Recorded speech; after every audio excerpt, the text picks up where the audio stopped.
గురయ్యాడు. ఎందుకంటే మనందరికీ క్యారెక్టర్ ఎలాగ బిల్డప్ అవుతుందంటే, మన క్యారెక్టర్ ఎలా బిల్డప్ అవుతుందంటే మన మీద ఉన్నటువంటి ఒత్తిళ్ళు బట్టి, the pressure that falls on us. అది తోబుట్టులను అవ్వచ్చు, భర్త నుంచి అవ్వచ్చు, భార్య నుంచి అవ్వచ్చు, అమ్మా నాన్న దగ్గర నుంచి అవ్వచ్చు, లేకపోతే మన మిత్రుల దగ్గర నుంచి అవ్వచ్చు, మన అధికారుల దగ్గర నుంచి అవ్వచ్చు, చుట్టూ ఉన్నటువంటి మన ఫ్రెండ్స్ మధ్య నుంచి అవ్వచ్చు.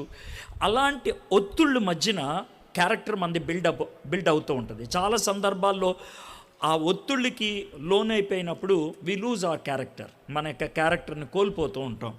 కానీ యోసేపు అలాంటి భయంకరమైనటువంటి పరిస్థితుల్లో how could he withstand, ఏ విధంగా ఉండగలిగాడు, ఆ విధంగా ఉండటం బట్టి దేవుడు తన్ని ఏం చేశాడు అనే దాన్ని మనము ఈరోజు ఈ 3 రోజుల్లో మనం నేర్చుకోబోతుంటాం.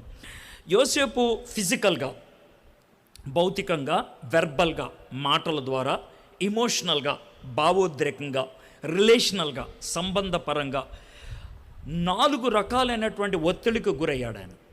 మీలో చాలామంది, సార్ నా బాధ మీకు తెలియదు సార్, నేను ఎవరికి చెప్పుకోలేనటువంటి ఇమోషనల్ ట్రామా గుండా వెళ్తున్నాను, ఒక భావోద్రేకమైనటువంటి ఒత్తిడి గుండా వెళ్తున్నాను అని అంటే కనుక జోసెఫ్ క్యారెక్టర్ ఖచ్చితంగా మీకు జవాబు ఇచ్చేదిగా ఉంటుంది. లేదా మీలో ఎవరికైనా రిలేషనల్ ట్రామా అంటే సంబంధపరితమైనటువంటి ఒత్తిళ్ళు గుండా వెళ్తున్నట్లయితే ఇట్ స్పీక్స్, అది మాట్లాడేదిగా ఉంటూ ఉంటుంది అనమాట. అది మనం చూడబోతున్నాం. అయితే మనకి సమస్య బయట వాళ్ళ దగ్గర నుంచి వస్తే కనుక దాన్ని చెప్పుకోవడానికి బాగుంటుంది, లేదంటే ఒక వీడియో చేసి చూపించడానికి బాగుంటుంది. కానీ మన వాళ్ళే మనకి వ్యతిరేకంగా వ్యవహరిస్తే, మనం ఎవరినైతే నమ్మామో వాళ్ళే మనల్ని మోసం చేస్తే, వాళ్ళే మనల్ని ఎండగడితే, వాళ్ళే మనల్ని రోడ్డుకి ఈడిస్తే అది చెప్పుకోలేం, దాన్ని మింగలేం. యోసేపు యొక్క క్యారెక్టర్లో దాన్ని మనము చూడగలుగుతాం అన్నమాట. యోసేపుని సొంత అన్నలు అమ్మేశారు. సొంత అన్నలు చంపాలని డైరెక్ట్గా చెప్పారు, ఈయన్ని చంపేద్దాం అని అన్నారు. ఆ మాట అతను విన్నాడు. ఎప్పుడైనా మీ ఇంట్లో వాళ్ళు నిన్ను చంపేవాళ్ళరా అని అంటే కనుక అది తెలుసు, మీరు ఒక ఇమోషనల్గా అన్నారు అనేసి, తర్వాత కొద్దిసేపు నాకు వాళ్ళే మళ్ళీ మిమ్మల్ని హగ్ చేసుకుంటారు, అది వేరే విషయం. కానీ ఇక్కడ అది కాదు, వీడిని చంపేయాలి అన్నటువంటి మాట, వాళ్ళకు వచ్చినటువంటి వాయిస్ మామూలు వాయిస్ కాదు, అది ఇట్స్ సీరియస్. అది విన్నాడు. కాబట్టి ఒక్కసారి తనకి ఆ ట్రామా ఎలా ఉంటుందో ఒక్కసారి ఆలోచించండి. సొంత అన్నలు, ఒకళ్ళు కాదు, ఇద్దరు కాదు, అట్లీస్ట్ 10 మంది, 11 మంది కాకపోవచ్చు, తమ్ముళ్ళు లేడే మా టైంలో. తర్వాత అతను గుంట్లో పడేయటం, తర్వాత అమ్మేయటం, తర్వాత ఆయన చెరలోకి వెళ్ళటం, ఇదంతా ఎంత ట్రొమాటిక్గా ఉంటుందో చూడండి. ఈ యొక్క సైకిల్లో మనము ఆయన యొక్క జీవితాన్ని మనం చూడగలుగుతాం అంటాం. అయితే ఎక్కడ కూడా యోసేపు ఏం ప్రభా నువ్వు ఎక్కడున్నావు అని అడగటం అనేది ఎక్కడ చూడం మనం. How could he handle that, ఏ విధంగా ఆయన హ్యాండిల్ చేయగలిగాడు, ఏ విధంగా ఆయన తట్టుకోగలిగాడు, అదో పెద్ద క్వశ్చన్ మార్క్గా ఉండిపోతుంది. దాన్ని మనము తెలుసుకోబోతున్నాం. అయితే నేను 3 అధ్యాయాలు ధ్యానం చేయాలి అని అనుకున్నా. ఈరోజు 37వ అధ్యాయం, ఆదికాండం 37వ అధ్యాయం. దాంట్లో కీలకమైనటువంటి ఒక సంఘటన కనబడుతుంది. దాని నుంచి ఒక పాఠాన్ని నేర్చుకుంటాం. ఈరోజు సాయంత్రం 39వ అధ్యాయం ధ్యానం చేస్తాం. రేపు ఆదివారం 50వ అధ్యాయాన్ని ధ్యానం చేస్తాం. అంటే ఈ 3 చాప్టర్స్ నేను ఎందుకు ఎంపిక చేసుకున్నానంటే, నాకు 3 వర్తమానాలు ఉన్నాయి కదా. సో యోసేపు లైఫ్లో ఏ 3 క్రిటికల్ పాయింట్స్ ఉంటాయి అని చూస్తే కనుక ఈ 3 కనబడ్డాయి. వెల్, దెర్ ఆర్ 2-3 ఇంకా ఉన్నాయి అనుకోండి, కానీ ఈ 3 నాకు చాలా స్పష్టంగా కనిపించాయి. అందుకని ఈ 3టిని తీసుకోవాలి అనుకుంటున్నాను. ఆదికాండంలో అబ్రహాంకి చాలా బిగ్ స్పేస్ ఇచ్చారు, చాలా ఎక్కువ స్థానం ఇచ్చారు. 14 అధ్యాయాలు ఆదికాండంలో అబ్రహాంకి కేటాయించారు. దాని తర్వాత అంత గొప్ప స్థానం ఎవరికి ఇచ్చారంటే యోసేపుకి ఇచ్చారు. యోసేపుకి 12 అధ్యాయాలు ఉన్నాయి. 37వ అధ్యాయంలో స్టార్ట్ అయినటువంటి యోసేపు చరిత్ర 50వ అధ్యాయం దాకా వెళ్తుంది. కానీ మధ్యలో ఒక 2 చాప్టర్స్లో తామారు యూదాకున్నటువంటి సమస్య, ఇంకొక చాప్టర్, ఈ 2 చాప్టర్స్ తప్పించి మిగిలినవంతా కూడా యోసేపు కథానాయకుడిగా నడుస్తూ ఉంటుంది అనమాట. అంటే నేను గ్రంథస్థం చేయబోతున్నాను కాబట్టి డ్రమటైజ్డ్ లాంగ్వేజ్ ఉపయోగిస్తాను నేను. కాబట్టి చాలా కొలక్యువల్ లాంగ్వేజ్ ఉపయోగిస్తాను. రోజు మాట్లాడేటువంటి భాష ఉపయోగించి ఈ అధ్యాయాన్ని అర్థం చేసుకోవడానికి మనం ప్రయత్నం చేస్తాం. I'm just giving an introduction, అందుకనే ఇలాంటి భాష వచ్చింది. అయితే జోసెఫ్ క్యారెక్టర్ని చూసేటప్పుడు నేను ఇది పదే పదే రిపీట్ చేస్తూ ఉంటాను. ఇప్పుడు చెప్పబోయే మాట, జోసెఫ్ క్యారెక్టర్ని చూసేప్పుడు మనము యేసు ప్రభు తర్వాత ఉంటున్నాం కాబట్టి, యేసు ప్రభు వారు వచ్చి 2000 సంవత్సరాలు అయిపోయింది కదా, కాబట్టి మనం వెనక్కి తిరిగి చూస్తే యేసై కనబడతాడు. యేసైకి ఈ 2000 సంవత్సరాలు వెనక్కి వెళ్తే కనుక 1800 సంవత్సరాలు వెనక్కి వెళ్తే యోసేపు కనబడతాడు అనమాట. ఓకే, అయితే వీళ్ళిద్దరిని పక్కపక్కన చూస్తే కనుక చాలా విషయాల్లో వీళ్ళిద్దరూ ఒకటిగా ఉంటారు. చాలా విషయాలు ఎలాగంటారేమో, యేసై అంటే తండ్రికి చాలా ఇష్టం. ఏ తండ్రికి? పరలోకపు తండ్రికి. యోసేపు అంటే యాకోబుకి ఇష్టం, ఈ లోకపు తండ్రికి. ఓకే, యేసైని ఈ లోకంలో ఉన్నటువంటి అన్నదమ్ములు ఇష్టపడలేదు, హేట్ చేశారు. యోసేపుని వాళ్ళ సొంత అన్నదమ్ములు హేట్ చేశారు. యేసైని ఇస్కరియోతు యోధ తన శిష్యుల్లో ఒకడు అమ్మేశాడు. యోసేపుని వాళ్ళ అన్నోళ్ళే అమ్మేశారు. తర్వాత అన్ని కోణాల్లో మనము చూస్తాం. యోసేపు తన బట్టలు లాగేశారు. యేసు ప్రభుని చివరిగా సిలువేసేటప్పుడు తనకున్నటువంటి ఆ బట్టను లాగేసి దాన్ని చీట్లు వేసుకున్నారు. బట్టలు లేనటువంటి యోసేపు గుంటలో పడిపోతే వాళ్ళు కబుర్లాడుకుంటూ ఉన్నారు. యోసేపు బట్టలు, యేసయ్య బట్టలు లాగేసి ఆయన సిలువ మీద ఉన్నప్పుడు చీట్లు వేసుకుంటున్నారు. అంటే చాలా విధాలుగా ఇది సిస్టమేటిక్గా ఉంటుంది, అంటే సేమ్ షాడో లాగా ఉంటుందన్నమాట. మనము ఇంకా చాలా విషయాల్ని చూడగలుగుతాం. అందుకనే జీసస్ క్రైస్ట్ని ఒక షాడో లాగా యోసేపులో మనం చూడగలుగుతాం. Okay, just gave an introduction. మీకు యోసేపు గురించి చిన్నప్పటి నుంచి బాగా తెలుసు. బహుశా సండే స్కూల్లో యోసేపు అనగానే రంగురంగుల కోటు పాట గుర్తొస్తూ ఉంటుంది కదా. ఈరోజు అదే సన్నివేశాన్ని చూడబోతున్నాం అనమాట. రంగురంగుల కోటు యోసేపుకి తెచ్చిపెట్టినటువంటి సమస్య, ఆ కోటు ఆయనకి తెచ్చినటువంటి సమస్య, అది ఈరోజు ఒక విధంగా హెడ్డింగ్ లాగా పెట్టుకుంటాం అనమాట. రంగురంగుల కోటు ఇవ్వటం అనేది యోసేపుకి మంచిదైందా చెడ్డదైందా? మరి మన ఇంట్లో అలాంటి జరగటానికి అవకాశం ఉందా? ఇవి మనం చూడటానికి ప్రయత్నం చేద్దాం. That's what we're going to see. ఆదికాండం 37వ అధ్యాయం. ఆదికాండం 37వ అధ్యాయం. యాకోబు తన తండ్రి పరదేశి వాసిగా ఉండిన కనాను దేశములో నివసించను. ఇక్కడ 2 పదాలు కాంట్రాస్ట్గా ఉంటాయి అన్నమాట. కాంట్రాస్ట్ అంటే వైవిధ్యం అన్నమాట. ఒకటి ఏంటంటే పరదేశి. పరదేశి అని అన్నప్పుడు బయటూరు నుంచి వచ్చినటువంటి వాళ్ళు, నివసించటం అని అంటే అక్కడ ఉండేటువంటి వాళ్ళు. ఈ 2 కాంట్రాస్ట్ అన్నమాట. ఇంగ్లీష్లో అయితే కనుక ఏలియన్స్, తర్వాత లివింగ్, ఈ 2 పదాలు ఉపయోగించారు. యాకోబు తన పితరులు ఎక్కడైతే వాళ్ళు పరదేశులుగా ఉన్నారో యాకోబు అక్కడ నివసిస్తున్నాడు. ఎందుకంటే మనం గమనించినట్లయితే యాకోబు ఎక్కడైతే ఇప్పుడు మనం చూస్తామో అక్కడ స్థలం కొనుక్కున్నాడు. ఆయన స్థలం కొనుక్కొని అక్కడ నివసిస్తున్నాడు. హీ వాజ్ లివింగ్ దేర్, ఆయన నివసిస్తున్నాడు. అందుకనే ఆ మాట ఉపయోగించడం జరిగిందన్నాడు. నివసిస్తున్నాడు, కానీ అది ఇంకా ఓన్ చేసుకోలేదు. దేవుడు ఒక ప్రామిస్ చేశాడు. ఆ ప్రామిస్ చేసినటువంటి పరిస్థితిని బట్టి దాన్ని బిల్డప్ చేసుకుంటూ వస్తున్నాడు అనమాట. అయితే ఏది ఏమైనప్పుడు కూడా దేవుడు ఎందుకని వాళ్ళను ఇన్ని హింసలు గుండా వెళ్ళనిచ్చాడు? ఒక చిన్న క్వశ్చన్ ఉంటుంది. ఆ క్వశ్చన్ నుంచి మనం ముందుకెళ్దాం. ఏంటనంటే, చక్కగా జీవిస్తున్నటువంటి ఈ బిడ్డల్ని దేవుడు ఎందుకు ఐగుప్తు తీసుకెళ్ళాడు? ఆ తర్వాత ఎందుకు వాళ్ళు కొన్ని సంవత్సరాల తర్వాత శ్రమల గుండా వెళ్ళారు? ఆ తర్వాత మళ్ళీ ఈ దేశానికే ఎందుకు తెచ్చాడు? ఇది ఒక పెద్ద క్వశ్చన్గా ఉంటుందన్నమాట. అయితే నేను ఆదికాండం, నిర్గమాకాండం ఇవన్నీ చదువుతున్నప్పుడు నాకు అర్థమైంది ఏంటంటే, ఒకవేళ ఎక్కడైతే ఇప్పుడు యాకోబు ఉన్నాడో, ఏది 37వ అధ్యాయం 1వ వచనం, అక్కడే ఉంటే కనుక పూర్తిగా నాశనం అయిపోయి ఉండేవాడు. అంటే యాకోబే కాదు, తన సంతానం అంతా కూడా పూర్తిగా నాశనం అయిపోయి ఉండేది. వాళ్ళు పూర్తిగా వ్యభిచారస్తులు అయిపోయి ఉండేవాళ్ళు.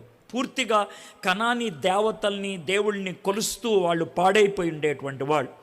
దేవుడు వాళ్ళని ప్రొటెక్ట్ చేయడానికి, భద్రపరచడానికి, దేవుడు వాళ్ళని ప్రత్యేకించుకోవడానికి అక్కడి నుంచి వేరుపరిచాడు. అందుకనే చాలా పండితులు ఏమంటారంటే సెట్ అపార్ట్, ప్రత్యేకించటం, శాంక్టిఫైడ్, ప్రత్యేకించడం అనేటువంటి పదాన్ని ఉపయోగిస్తారు. ఆ విధంగా వాళ్ళని బయటికి తీసుకెళ్ళాడు. వాళ్ళు మళ్ళీ అక్కడికి వెళ్ళిన తర్వాత మాట వినకపోతే అక్కడున్నటువంటి అన్య రాజులు ఎవరైతే ఉన్నారో వాళ్ళు వీళ్ళ మీద ఇబ్బంది కలిగేటట్లు చేశారు. తర్వాత వాళ్ళని పనిష్ చేశాడు, అది వేరే విషయం. బట్ ఎందుకు చేశాడంటే not to see his chosen nation deteriorate, తాను ఎంపిక చేసుకున్నటువంటి దేశం పాడవకుండా ఉండాలని కొంచెం దూరం తీసుకెళ్ళాడు. నేను ఈ మాట ఎందుకు సింపుల్గా చెప్తున్నానంటే, ఒకవేళ మీరు అనుకుంటూ ఉండొచ్చు, చాలామంది నాకు ఇలాంటి ప్రార్థనలు అడుగుతారు. ఏమనంటే, సార్ నాకు జాబ్ వచ్చింది, మా ఇంటి దగ్గరికి ట్రాన్స్ఫర్ అయ్యేటట్లు ప్రార్థన చేయండి, మా డిస్ట్రిక్ట్కి ట్రాన్స్ఫర్ అయ్యేటట్లు చేయండి, మా ఊరికి ట్రాన్స్ఫర్ అయ్యేటట్లు చేయండి. ముందు ప్రార్థన చేశారు, ప్రభా నాకు ఉద్యోగం ఇవ్వండి అని.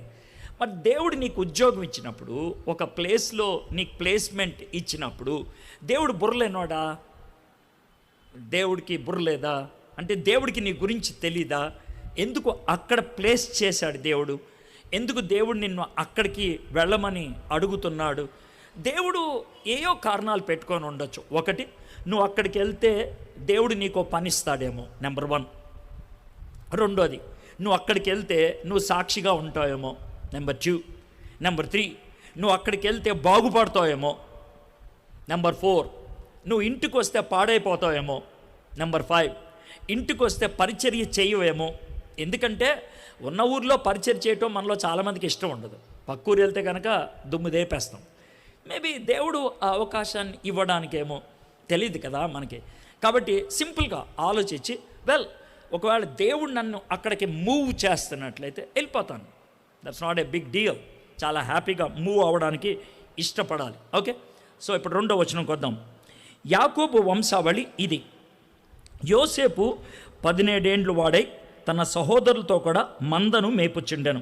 అతడు చిన్నవాడై తన తండ్రి భార్యలైన బిల్హా కుమారులు యొద్దను జిల్ఫా కుమారుల యొద్దను ఉండెను. అప్పుడు యోసేపు వారి చెడితనమును గూర్చిన సమాచారము వారి తండ్రి యొద్దకు తెచ్చుచుండెను. మరియు యోసేపు ఇశ్రాయేలు వృద్ధాప్యమందు పుట్టిన కుమారుడు గనక తన కుమారులందరికంటే ఎక్కువగా అతన్ని ప్రేమించి అతని కొరకు విచిత్రమైన నిలువుటంగి కుట్టించెను. అతని సోదరులు తమ తండ్రి అతనిని తమ అందరికంటే ఎక్కువగా ప్రేమించుట చూచినప్పుడు వారు అతని మీద పగపట్టి అతనిని క్షేమ సమాచారము అడగలేకపోయిరి. ఇక్కడ మనం చూసినట్లయితే యోసేపు చాలా గందరగోళపు కుటుంబ వ్యవస్థలో పెరుగుతూ వచ్చాడు. ఇప్పుడు మనకి తెలిసినప్పుడు యాకోబుకి 12 మంది కొడుకులు ఉన్నారు. 12 మంది కొడుకులు. ఈ 12 మంది కొడుకులు చిన్నోడు ఒకవేళ బెంజామిన్ 12 ఇయర్స్ అనుకుందాం, ఎందుకంటే ఇతనికి 17 ఇయర్స్ కదా, లేదా 12 ఇయర్స్ ఆర్ 11 ఇయర్స్. బెంజామిన్కి 11 ఏళ్ళు అనుకోండి, మన యోసేపుకి 17 ఏళ్ళు అనుకోండి. అప్పటికి రూబెన్ వయసు ఎంత ఉండొచ్చు అంటే రఫ్లీ 27 ఆర్ 28 ఇయర్స్ ఉండొచ్చు, 26, 27 ఏళ్ళు ఉండొచ్చు. కాబట్టి 17 ఏళ్ల కుర్రోడు 27 ఏళ్లతో సింక్ అవ్వలేడు. వాళ్ళిద్దరి మధ్యన ఒక జనరేషన్ గ్యాప్ వస్తుంది. మన ఇంట్లో కూడా ఒకవేళ సిబ్లింగ్స్లో లేకపోతే కజిన్స్లో సేమ్ ఏజ్ ఉన్నటువంటి కజిన్స్ అంటే 2-3 ఏళ్ల డిఫరెన్స్ ఉందనుకోండి, వాళ్ళతో కలిసి ఆడుకోవటం, వాళ్ళతో కలిసి ఉండటం అనేది సహజం అయిపోతుంది. కాబట్టి యోసేపు వీళ్ళు ఈ కాంకబైన్స్కి పుట్టినటువంటి ఈ 4 పిల్లలు ఉన్నారు కదా, ఆ పిల్లలతో ఆడుకోవటం, దాను, నెఫ్తాలి, గాదు, అషర్, వీళ్ళు రఫ్లీ 17 నుంచి 21 సంవత్సరాల గ్యాప్లో ఉండుంటారు. కాబట్టి వీళ్ళు 4 కలిసి ఉండటం అనేది వాళ్ళకి అలవాటు. ఈ 4 ఏది చేసినా వీళ్ళు చేసేవాళ్ళు. ఒక విధంగా చెప్పాలంటే 3 గ్రూపులు అయిపోయినాయేమో, 10 మంది కూడా. ఈ 5 ఒక గుంపు, ఇంకో 3 ఒక గుంపు, ఇంకో 2 గుంపు. యూజువల్గా మన ఫ్యామిలీలో కూడా అంతే కదా, ఇలాగ 2-3 వర్గాలుగా అయిపోతూ ఉంటారు. ఆ వర్గాలు ఏజ్ని బట్టి అవ్వచ్చు, లేకపోతే వాళ్ళకు ఉన్నటువంటి అభిరుచులు బట్టి అవ్వచ్చు, వాళ్ళకు ఉన్నటువంటి చాయిసెస్ని బట్టి అవ్వచ్చు, ఏదైనా సరే వీళ్ళు ఏజ్ని బట్టి అయిపోయారు అనుకోండి. అయితే ఇక్కడ జరిగింది ఏంటనంటే, ఈ 4 పిల్లలతో ఆడుకుంటున్నాడు కదా, ఇంటికి వచ్చి వాళ్ళ నాన్నతో చెప్పాడు, డాడీ ఏంట్రా ఈ డానున్నాడే వాడు ఇట్లా చేశాడు డాడీ, డాడీ నఫ్తాలి ఉన్నాడే, వాడు వెళ్ళి ఆ పక్కింటి వాళ్ళ గొర్రెని తీసుకొని వచ్చేసాడు. డాడీ ఈ నఫ్తాలి ఉన్నాడే, వాడు వెళ్ళి ఆ అమ్మాయిని ఏడిపించి వచ్చాడు డాడీ అని రోజు ఇంటికొచ్చి చెప్తూ ఉండేవాడు. చెప్తా ఉంటే బహుశా ఎరా దానా ఏంటి ఇలా చేసావంట అంటే ఇలా చూసి ఉంటాడు దాను. యోసేపు ఇలా తలక వచ్చుకొని ఉంటాడు. అర్థమైపోయింది ఉంటుంది. అంటే యోసేపు చెప్తేనే ఇది అర్థమైంది ఇతనికి, ఇంకెవడు చెప్తాడు? నఫ్తాలి గారు చెప్పడు. అంటే నేను ఆ మాట అంటున్నాను అనుకోవద్దు, ఎందుకంటే వాళ్ళ కొలోకియల్ లాంగ్వేజ్లోకి నేను తీసుకొచ్చేస్తానికి ప్రయత్నం చేస్తాను. గాదిగాడు చెప్పడు, మీ ఇద్దరం కలిసి కదా చేసింది, వాడు సపోర్ట్ చేస్తేనే చేశాను కాబట్టి ఆడు పుల్లెట్టడు. ఈ పుల్లెట్టిందంటే ఈడే అనేసి యోసేపు గడంగా చూసి ఉంటాడు. ఆ టైంలో మనోడు తలక ఉంచుకొని నాకు ఈడే అర్థం. ఎరా నువ్వు చెప్పావు కదా అని అంటే చెప్పాను, చెప్పాలి కదా నువ్వు వాళ్ళని పనులు చేసావు అని అనుకుని ఉంటాడు. ఇది గొణుగుండి ఉంటాడు. అర్థమైందా? ఇక దాంతో ఒక విధమైనటువంటి రైవల్రీ బిల్డ్ అయిపోయింది. Let me tell you one thing. ఈ రైవల్రీ గురించి ఇలా ఎందుకు చెప్తున్నానంటే, రైవల్రీకి 2 కారణాలు ఉంటాయి. ఫ్యామిలీలో రిఫ్ట్స్కి 2 కారణాలు ఉంటాయి.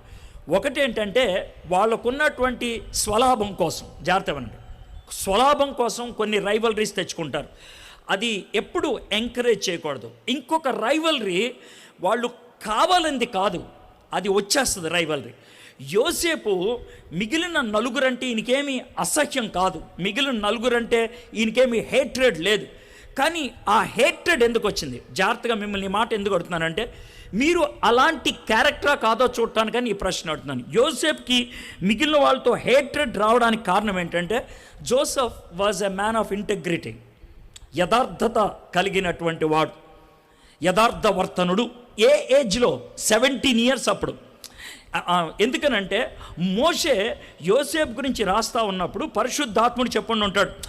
అప్పుడు యోసేఫ్ వయసు 17 ఏళ్ళు. మోషేకి చిన్న తలంపు వచ్చింది. నేను 17 ఏళ్ళప్పుడు ఏం రాయలేదు కదా, నీకేం లేదు అలాంటి 17 ఏళ్ళప్పుడు, వాడు కొంద ఒకటి అందుకే రాయ్ అని అంటే, సరే ప్రభా రాస్తానులే అంటే I can see the conflict. ఎందుకనంటే మోసెస్ ఎక్సోడస్లో he's a great revival, great redeemer, దాంట్లో ఎటువంటి డౌట్ లేదు. అయితే ఇప్పుడు తనకి ముందుగా ఒక ఆయన ఉన్నాడు క్యారెక్టర్, యోసేఫ్. ఆ యోసేఫ్ ఎందుకు గొప్పవాడే అంటే, నాట్ బికాస్ ఆఫ్ మిరకల్స్, అద్భుతాలు చేయటం బట్టి కాదు, not because of mighty deeds, గొప్ప కార్యాలు చేయటం బట్టి కాదు, but because of his character. శీలం, క్యారెక్టర్ అనేది చిన్నప్పటి నుంచి బిల్డప్ అవ్వాలా. At the age of 17 he was a man of integrity. 17 ఏళ్ళప్పుడు, యూజువల్గా 17 years అప్పుడు చాలా రకాలైనటువంటి ఫోర్సెస్ మన మీద పనిచేస్తూ ఉంటాయి, చాలా రకాలైనటువంటి ప్రభావాలు. అంటే మీ పిల్లలకి ఎప్పుడు ప్రాబ్లం స్టార్ట్ అవుతుందో తెలుసా? 10th అయ్యి ఇంటర్మీడియట్లోకి వెళ్ళినప్పుడు. ఎందుకంటే 10th దాకా ఒక విధమైన కంట్రోల్ ఉంటుంది. ఎప్పుడైతే కాలేజీలోకి వెళ్తారో కంట్రోల్ తప్పుద్ది చాలా విషయాలు. They want to live on their own. వాళ్ళు సొంత నిర్ణయాలు తీసుకోవాలనుకుంటారు. That was the age of Joseph. He was a man of integrity. అందుకే నాకు జోసెఫ్ అనేది బాగా అనిపించింది. He was able to fight corruption. తన చుట్టూ ఉన్నటువంటి మోసం, తన చుట్టూ ఉన్నటువంటి అన్యాయం, తన చుట్టూ ఉన్నటువంటి దగ తాను అసహ్యించుకున్నాడు. తాను చేయటం వదిలేయండి, అసహ్యించుకున్నాడు. He could not withstand. ఇక్కడ చాలామంది తల్లిదండ్రులు ఉన్నారు. మీలో ఎంతమంది మీ పిల్లలకు అలాంటి యథార్థత నేర్పిస్తారు? చిన్నప్పుడే. ఎందుకంటే 17 years అప్పుడు ఆయన చెడు చేయలేదు, వదిలే, చెడును సహించలేకపోయాడు. He was able to communicate to his daddy వాళ్ళు మంచోళ్ళు కాదు అని చెప్పడం. యోసేపు 2వ వచనం, అప్పుడు యోసేపు వారి చెడుతనం గురించిన సమాచారం వారి తండ్రి యొద్దకు తెచ్చుచుండేవాడు. నాకు యోసేపును చూస్తున్నప్పుడు ఎవరు గుర్తొస్తారంటే శామ్యూయల్. యోసేపుని చాలా క్యారెక్టర్స్తో మీకు లింక్ చేసి చూపిస్తాను కంపారిటివ్గా, చాలా క్యారెక్టర్స్తో. ఎందుకంటే మార్నింగ్ మెడిటేట్ చేస్తూ ఉన్నప్పుడు యోసేపు అనే క్యారెక్టర్ చూడంగానే చాలా క్యారెక్టర్స్ పక్కన గుర్తొచ్చాయి. ఇక్కడ యోసేపు ఇలా ఉన్నాడని. ఎగ్జాంపుల్ ఏంటంటే, ఇక్కడ యోసేపు నాకు ఎలా కనబడతాడంటే శామ్యూయల్ లాగా కనబడుతూ ఉంటాడు. శామ్యూయల్ లాగా ఎలాగ చెప్పమంటారా? శామ్యుయల్ ఇంకో ఇద్దరితో బతుకుతూ ఉన్నారు. వాళ్ళు ఎవరంటే హోఫ్ని ఫినెహాస్. హోఫ్ని ఫినెహాస్ ఎవరంటే ఏలి కొడుకులు. ఏలి ఎవరంటే యాజకుడు. మరి ఈయనెవరు? సమూయేలు సాధారణమైనటువంటి ఒక విశ్వాసి, మన భాషలో చెప్పాలంటే. ఏలి ఏమో పాస్టర్ గారు, బిషప్ గారు, పెద్ద ఆయన, అర్థమైందా? వాళ్ళ కొడుకులు ఎవరు? Hophni Phinehas. మరి హన్నా ఎవరు? హన్నా ఒక మామూలు విశ్వాసి. ఆమె ఇంట్లో ప్రార్థనలో పెంచింది సమూయేల్ని, పంపించింది సమూయేల్ని మందిరానికి పంపించింది. మేబీ పంపించినప్పుడు 10-12 ఏళ్ళు ఉండొచ్చు. యూజువల్గా 10 వాళ్ళ పనులు వాళ్ళు చేసుకునేదాకా ఇంట్లో పెంచి అప్పుడు పంపించేస్తారు. సో వాడి బట్టలు వాడు ఉతుక్కోగలిగి ఉండాలి, వాడి బట్టలు వాడు మడత పెట్టుకోగలిగి ఉండాలి, వాడి స్నానం వాడు చేయగలిగి ఉండాలి, వాడు ఒంటరిగా పడుకోవడానికి ఇష్టపడాలి. సో అది జరగాలంటే 10-12 ఇయర్స్ అని అనుకుందాం. సో శామ్యుయల్ వెళ్ళాడు, వాళ్ళ గురువుగారి దగ్గర పని చేస్తున్నాడు. ఒక 2-3 ఇయర్స్ అయింది అనుకుందాం. శామ్యుయల్ వయసు మేబీ 15-16 ఇయర్స్ ఉంటుందేమో. ఆ ఏజ్లో 2nd చాప్టర్, ఏది మనం 1 శామ్యుయల్ 2nd చాప్టర్లో చూస్తే కాంట్రాస్ట్ కనబడుతుంది. ఎలా అంటే సమూయేలేమో దేవుని దగ్గరుండి పరిచర్య చేస్తూ ఉంటారు, హోఫ్ని ఫినెహాస్లేమో మందిరానికి వచ్చిన ఆడవాళ్ళని గుడి వెనక్కి తీసుకెళ్ళి పాడు చేస్తూ ఉంటారు. ఎంత కాంట్రాస్ట్గా చూడండి. అయితే సమూయేలు హోఫ్ని ఫినెహాస్ను చూసి చెడిపోలేదు. మేబీ సమూయేలుకి ధైర్యం చాలేదేమో ఏలీతో చెప్పడానికి. లోన కుమిలిపోతూ ఉన్నాడేమో. అన్నోళ్ళు ఏంటి ఇంత దరిద్రంగా చేస్తున్నారు, పాస్టర్ గారి పిల్లలు కదా, ఎందుకింత దరిద్రంగా జీవిస్తున్నారు, కుమిలిపోతూ ఉన్నారేమో. ఒక దినాన్ని దేవుడు వచ్చి సమూయేలు నువ్వు ఏలీతో చెప్పు అని అంటే సమూయేలు వెళ్ళి దేవుడిచ్చిన ధైర్యంతో ఏలీతో చెప్పాడు. ఏలీ చెప్పించుకున్నాడు. చెప్పు నాకు రాత్రి దేవుడు ఏం చెప్పాడు? అయ్యగారు మీ పిల్లల గురించి చెప్పాడు. ఏం చెప్పాడు? అయ్యగారు మీ పిల్లలు బాగా చెడిపోతున్నారు. తెలియదండి మాకు. అంటే దేవుడు మీకు 2-3 సార్లు చెప్పారంట కదా మీ పిల్లలతో చెప్పమని. చెప్పాడు. అదే మీరు చెప్పట్లేదంట కదా. అయితే ఏంటంట మా ఫ్యామిలీ మొత్తం ఒకే రోజు పోద్దంటండి దేవుడు చెప్పమన్నాడు. ఇది విషయం, 3వ అధ్యాయంలో ఉన్న విషయం. అది భయంతో చెప్పుండి ఉంటాడు. సో నాకు ఇక్కడ జోసెఫ్ను చూస్తే శామ్యుయల్ గుర్తొస్తూ ఉన్నాడు. ఎలా అంటే బికాజ్ ఆఫ్ ఇంటిగ్రిటీ, యథార్థతను బట్టి తప్పు చూడలేని కళ్ళు, తప్పు సహించలేనటువంటి హృదయం, అబద్ధాన్ని అంగీకరించలేనటువంటి మనసు మన పిల్లలకుంటే ఎంత బాగుంటుందో ఆలోచించండి. మనం అబద్ధాలతో పెంచుతాం, మోసాలతో పెంచుతాం. రేపొద్దున పాస్టర్ గారు వచ్చి వాక్యం చెప్తే ఏమెక్కుద్ది వాళ్ళకి? వాళ్ళ పునాది అంతా కూడా అబద్ధం మీద ఉంటుంది. అంత షేకీ లైఫ్ స్టైల్ ఉన్నప్పుడు వాక్యం వాళ్ళకి ఏమెక్కుద్ది? It doesn't. మనకే యథార్థత లేదు, మన పిల్లలకి ఎక్కడి నుంచి వస్తుంది?